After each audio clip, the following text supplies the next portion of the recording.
வணக்கம். மகாராஜா அப்படிங்கிற திரைப்படம் எப்படி இருக்கு அப்படிங்கிறத பத்தி தான் இன்னைக்கு நம்ம பார்க்க போறோம். அதற்கு முன்னாடி மகாராஜா அப்படிங்கிற திரைப்படம் விஜய் சேதுபதி, மக்கள் செல்வன் விஜய் சேதுபதி அவர்களுக்கு 50வது படமாக வந்திருக்கு. ஒரு வாழ்க்கையில் திரையுலக பயணத்துல 50வது படம் அப்படிங்கிறது ஒரு முக்கியமான மைல்கல். ஒரு குறுகிய காலத்திலேயே நம்ம மனசுல இடம் பிடித்த மக்கள் செல்வன் விஜய் சேதுபதி அவர்கள் 50வது படத்தை எப்படி கொடுத்திருக்காரு, அந்த படத்துக்கு நாம நம்மளுடைய வாழ்த்துக்களை விஜய் சேதுபதி அவர்களுக்கு தெரிவித்துக் கொள்வோம். இன்னும் அவர் பல படங்கள் நடிக்கணும், பல தயாரிப்பாளர்களுக்கு பக்கபலமா இருக்கார். அவருடைய சேவையை தொடர்ந்து செய்யணும்னு இந்த சமயத்துல நாம சொல்லிக்குவோம். ஏன்னா எந்த எதிர்பார்ப்புமே இல்லாம யாருக்காவது உதவி செய்து கொண்டே இருக்கிறார் தமிழ் திரையுலகத்தில். அது ரொம்ப முக்கியமாக பார்க்க வேண்டியதாக இருக்குது. இன்றைக்கி பல நடிகர்கள் ஈகோவோடையும் நான் தான் இதுக்கு காரணம், நான் தான் இதுக்கு காரணம்னெல்லாம் தம்பட்டம் அடிச்சுக்கிட்டு ஒரு ஒரு ஒரு ஒரு தேவையில்லாத ஒரு பிம்பத்தை வச்சுக்கிட்டு இருக்கிறாங்க. ஆனால் அந்த பிம்பங்கள் எல்லாம் இல்லாதவராக விஜய் சேதுபதி இருக்கிறாரு. எந்த ஒரு கதாபாத்திரத்துக்கும் பொருந்தினவரா விஜய் சேதுபதி இருக்கிறாருனாக்கா அது அவருடைய அந்த பரந்துபட்ட சிந்தனையை காமிக்குது. தனக்குன்னு ஒரு இமேஜ் வட்டம் இல்லாதவராக விஜய் சேதுபதி இருக்கிறார். விஜய் சேதுபதியை பாராட்டுகிற இந்த தருணத்தில் விஜய் சேதுபதியை நமக்கு அறிமுகப்படுத்திய சீனு ராமசாமி சார் அவர்களையும் நம்ம பாராட்டணும். தென்மேற்கு பருவக்காற்று மூலமாக அந்த படத்தின் மூலமாக நமக்கு விஜய் சேதுபதியை நமக்கு தந்தார். சீனு ராமசாமி சார் என் இனிய நண்பர், அவருக்கும் இந்த சமயத்தில் வாழ்த்துக்களை தெரிவிச்சுக்கலாம். இப்போ இந்த படம் என்ன சொல்லுது அப்படின்னு பார்க்கலாம். ஒரு சலூன் கடையில் வேலை பார்க்கிறவர், சலூன் கடை வைத்திருப்பவர் அப்படிங்கிற ஒரு கோணத்தோட கதை இது போகுது. கிட்டத்தட்ட படத்தை நாம் கவனித்து பார்க்கணும். ஏன்னா இது நான் லீனியர் சப்ஜெக்டாக ஓடிக்கிட்டே இருக்கும். இப்படி ஒரு விஷயம் நடக்கும், அப்படி ஒரு விஷயம் நடக்கும், அங்கே ஒரு விஷயம் நடக்கும். விஜய் சேதுபதி ஒரு பார்ட்டு, நட்டி என்கிற ஒளிப்பதிவாளர் நட்ராஜ் போலீஸ் அவர் ஒரு விஷயம், அனுராக் காஷ்யப் அப்படிங்கிறவர் அவர் ஒரு விஷயம். இந்த மூணு விஷயமும் வெவ்வேறு விஷயங்களாக நமக்கு கொடுக்கப்பட்டு அது ஒரு இடத்துல குவியுதா, ஒரு புள்ளியில இணையுதா அப்படிங்கிறத நோக்கி போகிற ஒரு ஸ்கிரிப்ட் தான் இந்த படத்துக்கு மிகப்பெரிய ஃபர்ஸ்ட் பலம் அப்படின்னு நான் சொல்லுவேன். இந்த வகையில் டைரக்டர் நித்திலனுக்கு, குரங்கு பொம்மை இயக்குனருக்கு ஒரு அப்ளாஸ் ஒன்று கொடுக்கணும். அந்த நான்லீனியர் சப்ஜெக்டை எந்த குழப்பமுமே இல்லாமல் ரொம்ப அழகாக அதை தறி நெசவு மாதிரி பண்ணியிருக்கார். அந்த சலூன் கடை வைத்திருக்கிற அந்த நபர் அவர் ஒரு சீனை காமிக்கிறாங்க. அந்த சீனுக்கு அடுத்த சீனில் போலீஸ் ஸ்டேஷனில் போய் கம்ப்ளைண்ட் கொடுக்க போகிறாரு. என்ன காணும் அப்படின்னு கேட்குறாங்க. லட்சுமியை காணும் அப்படின்றாங்க. என்ன லட்சுமினா யார், உன் மனைவியா, மகளா அப்படின்லாம் கேட்குறாங்க. இல்லை, என்னோட எங்கள் வீட்டில் இருக்கிற குப்பை தொட்டி அப்படிங்கிறார், டஸ்ட்பின் அப்படிங்கிறார். குப்பை தொட்டிக்கு ஒரு பேர், அது வேற காணுன்னு வேற சொல்கிற அப்படின்னு சொல்லிட்டு நட்டி ஒரு 500 ரூபாய் கொடுத்து ஒரு குப்பை தொட்டி வாங்கிக்க போட அப்படிங்கிறாரு. இல்லை, எனக்கு அந்த இதுதான் வேணும், நான் 7 லட்சம் ரூபா தரேன் நான் அப்படின்னு. ஒரு குப்பை தொட்டியை காணும்னு ஒருத்தன் சொல்கிறான். அந்த குப்பை தொட்டிக்கு 7 லட்சம் ரூபா பணம் தரான். என்னடா இந்த குப்பை தொட்டி அப்படின்னு அந்த ஃபோட்டோவையும் பார்த்துட்டு இந்த 7 லட்சம் ரூபாய்க்காக பின்னணியில் நட்டியை ஒரு கெட்ட போலீஸாக காமிச்சிருப்பாங்க. அந்த நட்டி அந்த 7 லட்சம் ரூபாய் பணத்துக்காக ஆசைப்பட்டு அவர் பயணிக்கிற அந்த தேடுதல், அது ஒரு பக்கம். அந்த குப்பை தொட்டி போலவே ஒன்று டூப்பாக தயாரித்து ஒன்று கொடுத்துட்டாக்க காசை வாங்கிடலாமே அப்படின்னு நினைக்கிற மாதிரியான ஸ்கிரிப்டு, கதை நோட்டம், அது ஒரு பக்கம். அனுராக் காஷ்யப்பும் கூட இருக்கிறவங்களும் சேர்ந்து கொள்ளையடிக்கிறது, தனியாக இருக்கிற வீட்டுக்குள்ளார போய் கொள்ளையடிக்கிறது, கற்பழிக்கிறது, நகை நட்டுகளை திருடிட்டு வர்றது அப்படிங்கிறது ஒரு பக்கம். அனுராக் காஷ்யப்புடைய மனைவி அபிராமி, ரொம்ப நாளைக்கு அப்புறம் விருமாண்டி அபிராமி இந்த படத்தில் அனுராக் காஷ்யப் ஜோடியாக மனைவியாக நடிச்சிருக்காரு. அனுராக் காஷ்யப் அவருடைய மனைவி அபிராமி, அங்கே ஒரு குழந்தை அப்படிங்கிற அந்த விஷயம் ஒரு பக்கம். இங்கே விஜய் சேதுபதி இப்படியான தேடரோட ரத்தமும் இதுவுமா காதில் அடிபட்ட அந்த நிலையோட இப்படி இருக்கிறது. இதற்கு இடையில என்ன நடக்குது, ஏன், யாரு இதுக்கெல்லாம் காரணமா இருக்காங்க? குப்பை தொட்டி காணும்னு ஏன் சொல்றாரு? அது குப்பை தொட்டி தானா, இல்லை வேற ஏதாவதா அப்படிங்கிறதை நோக்கி பயணிக்கிற இந்த கதையில ஒரு முடிச்சு 2வது பகுதியிலேருந்து வேகம் எடுக்கிறது. இன்டர்வல் பிளாக்கு அப்புறம் வேகம் எடுப்பது கொஞ்சம் கூட நிறுத்தமே இல்லாமல் ஒரு சீராக சல்லுன்னு அழகாக நேர்கோட்டில் பயணிக்குது அந்த கதை. அந்த ஸ்கிரிப்டு ஒவ்வொரு ஜாலங்களையாக உருவாக்கிக்கிட்டே இருக்கு. இதுதான் இந்த படத்தினுடைய மிகப்பெரிய பலமாக நான் பார்க்குறேன். இதற்கு பிறகு அனுராக் காஷ்யப்புக்கும் விஜய் சேதுபதிக்கும் என்ன லிங்க்கு? விஜய் சேதுபதி சொல்றதன் விதமாக நட்டி எங்கெங்க தேடுதல் வேட்டையை நடத்துறாரு. அந்த தேடுதல் வேட்டையில சிங்கம்புலி மாதிரியானவர்கள், முனிஷ்காந்த் மாதிரியானவர்கள் போலீஸா இருந்து இன்ஃபார்மரா இருந்து அவங்கெல்லாம் என்னென்னலாம் பண்றாங்க.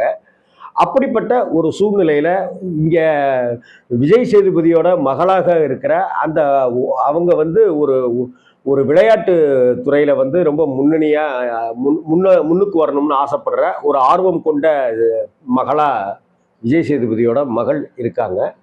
அந்த மகள் விளையாட்டு துறையிலிருந்து அங்கே ஒரு ஒலிம்பிக்கா ஒரு எக்ஸ்கர்ஷன் மாதிரி ஒரு விஷயத்துக்கு போயிட்டு அங்கேருந்து திரும்பி தடகள போட்டி மாதிரியான ஒரு விஷயம் அங்கேருந்து திரும்பி வரும்போது என்ன நடக்குது, இதுக்கும் விஜய் சேதுபதியினுடைய குப்பை தொட்டி காணும்னு சொல்கிற ஒரு புகாருக்கும் அந்த ஊரில் இருக்கிற ஒரு அரசியல் பிரமுகருக்கும் அனுராக் காஷ்யப் அப்படிங்கிற ஒரு வீடு புகுந்து திருடுகிற ஒரு கொள்ளை செய்பவருக்கும் என்னென்ன மாதிரியான தொடர்புகள் இருக்கு அப்படிங்கிறதுல இந்த முக்கியமாக ஸ்கிரிப்ட் வைஸ் இந்த ஸ்கோர் பண்ணின விதம் தான் இந்த படத்தினுடைய ராஜா மகாராஜா அப்படின்னே சொல்லணும். அதே போல விஜய் சேதுபதி இதுவரை நடித்த எந்த படங்களுடைய சாயலுமே இல்லாமல் அவருடைய உடல் மொழி அதுதான் அவர் விஜய் சேதுபதியினுடைய பாடி லாங்குவேஜ் தான் இந்த படத்துக்கு மிக மிக முக்கியத்துவம் வாய்ந்தது. அவர் பேசுகிற வசனங்கள் வந்து ஒரு சிகரெட் அட்டையில் பஸ் டிக்கெட்டுக்கு பின்னாடி எழுதுகிற அளவுக்கான வசனங்கள் தான். ஆனால் அவருடைய பாடி லாங்குவேஜும் அவருடைய பார்வையும் தான் நம்ம இந்த கதையினுடைய கதாபாத்திரத்தோட ஒன்றை செஞ்சுக்கிட்டே இருக்கு. Bharathi Raja sir, PL Thenappan sir, அப்படி இப்படின்னு நிறைய பேர் நடித்திருக்கிற இந்த படத்தில் அவரவர்களுக்கு உண்டான விஷயங்களை பண்ணியிருக்காங்க. விஜய் சேதுபதியோட மனைவியாக வரக்கூடிய திவ்யா பாரதியா இருக்கட்டும், விஜய் சேதுபதி மகளுக்கு டீச்சராக இருக்கக்கூடிய அந்த கேரக்டராக இருக்கட்டும், எல்லாமே அவங்கவுங்களுடைய அந்த பங்கை தான் செஞ்சுருக்காங்களே ஒழிய இந்த படத்தில் காதல் கிடையாது, இல்லறம் சார்ந்த மாதிரியான விஷயங்கள் கிடையாது. ஒரு அப்பாவுக்கும் மகளுக்குமான பிணைப்பு. அந்த அப்பா மகள் எப்படி இப்போ சமீப காலங்களில் நிறைய படங்கள் வந்திருக்கு. நம்ம மோகன் சார் நடித்து விஜய்ஸ்ரீ இயக்கத்தில் வந்த ஹரா படம் இருக்கட்டும், ராமராஜன் நீண்ட இடைவெளிக்கு பிறகு நடித்து வந்த சாமானியன் படமாக இருக்கட்டும், இது மாதிரி நம்ம இதுக்கு முன்னாடியே பல வருடங்களுக்கு முன்னாடி அசுரவதம் அப்படிங்கிற ஒரு படம் சசிகுமார் சார் நடித்த ஒரு படமாக இருக்கட்டும், நிறைய படம். அந்த படத்துக்கும் இதற்கும் எந்த சம்மந்தமும் இல்லை. அப்பா மகள் அப்படிங்கிற ஒரு கான்செப்டுங்கிற ஒரு விஷயத்தை மட்டும் வைத்துக்கொண்டு வேறு ஒரு மாதிரி அப்படின்னு பண்ணும்போது கிளைமாக்ஸில் 2 முடிச்சுக்களை அவிழ்க்கிறார் இயக்குனர். அந்த 2 முடிச்சுக்களுமே நாம் எதிர்பாராத வகையில் அது நடக்குது. அதுலேயும் அந்த படத்தில் ஒரு காட்சி விஜய் சேதுபதி இருப்பார், நட்டி இருப்பார், முனிஷ்காந்த் இருப்பார். ஆனால் அத்தனை பேரையும் தாண்டி அந்த காட்சி வந்து சிங்கம்புலிக்கு சேர்ந்தது. சிங்கம்புலி அந்த காட்சியில் என்ன நடந்துச்சு, நான் இப்படி போனேன், அப்படி செஞ்சேன், இப்படி வந்தேன், அப்படி வந்தேன்னு செய்கிற காட்சிகளில் அவருடைய பாடி லாங்குவேஜும் அவருடைய டயலாக் மாடுலேஷனும் அவருடைய பார்வையுமா மிகச்சிறந்த நடிப்பை அந்த இடத்துல வழங்கியிருப்பார். பிரமாதம் பண்ணியிருப்பார் அந்த இடத்துல. ஸோ அந்த காட்சி வந்து அவருக்கே ஆன காட்சி. இப்படி நட்டியிலேருந்து எல்லாருமே அவரவர்களுடைய விஷயத்தை பண்ணுறதா இருக்கட்டும். அனுராக் காஷ்யப் வந்து அவரை பழிவாங்க விஜய் சேதுபதி போகிறதுக்கும், விஜய் சேதுபதியை தேடி அவர் பயணிக்கிறதுக்கும் இதுக்குமான அந்த லிங்க் எல்லாம் வந்து முடிச்சுகள் அவிழும்போது அப்பா அப்படிங்கிற மாதிரி பண்ணியிருக்கிறாரு மகாராஜா படத்தினுடைய இயக்குனர் நித்தில் என்றார். இந்த படத்தில் வந்து பிஜிஎம் இதற்கு போதுமான அளவுக்கு இந்த படத்திற்கு என்ன தேவையோ அந்த படத்துக்கு ஸ்கோர் பண்ணியிருக்காங்க. பாடல்கள் அப்படிங்கிற அளவுக்கு இந்த படத்தில் பெரிய அளவுக்கு முக்கியத்துவம் படத்திலேயே கதைப்படியே பாடல்களுக்கு பெரிய அளவுக்கு முக்கியத்துவம் கொடுக்கப்படலை. அதனால் பாடலும் ஒன்றும் பெரிய அளவுக்கு நம்மளை வந்து ஈர்க்கிற அளவுக்கு அப்படின்ட்டுலாம் ஒன்றும் கிடையாது. பாட்டுக்கு இந்த படத்தில் முக்கியத்துவம் கிடையாது. முக்கியமாக அனல் அரசனுடைய ஃபைட்டு, புளோமின் ராஜினுடைய ஒர்க்கு, அவங்களுடைய ஒர்க்கு, ஃபைட்டிங் மாஸ்டர் அனல் அரசனுடைய ஒர்க்கு ரொம்ப பிரமாதம். அனல் அரசனுடைய அந்த ஃபைட்டிங் சண்டை காட்சிகள் வந்து ரொம்ப மிரட்டலாக இருக்குது. ஆனால் அதே சமயத்தில் அப்படியே கையை வெட்டுறதும், தலை அப்படியே பைக்கில் போகிறவனுடைய தலையை அப்படியே சீவி போடுறதுமான வன்முறை இந்த படத்துக்கு அவ்வளவு தேவையா அப்படிங்கிறதாகவும் நம்ம பார்க்கணும். இல்லை, எந்த ஒரு கதைக்காக இருந்தாலுமே அப்படியே கையை வெட்டுறதும் தலையை வெட்டுறதுமான ஒரு இது அவசியம் இல்லையோ அப்படின்னு தோணுது. அப்படி காட்டாமலே கூட அந்த கோபத்தை, அந்த அந்த ஆத்திரத்தை காமிச்சிருக்கலாம், பழிதீர்த்தலை காமிச்சிருக்கலாம் அப்படிங்கிறது தான் என்னுடைய அபிப்பிராயம். மற்றபடி இந்த படம் எல்லோரும் பார்க்க வேண்டிய படம், ஒவ்வொரு அப்பாக்களும் பார்க்க வேண்டிய படம், குடும்பத்தோட எல்லாருமே பார்க்க வேண்டிய படம். இந்த படத்துக்கு என்னுடைய ஸ்டார் என்ன எவ்வளவு தரலாம் அப்படின்னு சொன்னாக்கா, கிட்டத்தட்ட 5 ஸ்டாருக்கு 4.5 ஸ்டார் தரேன் இந்த படத்துக்கு.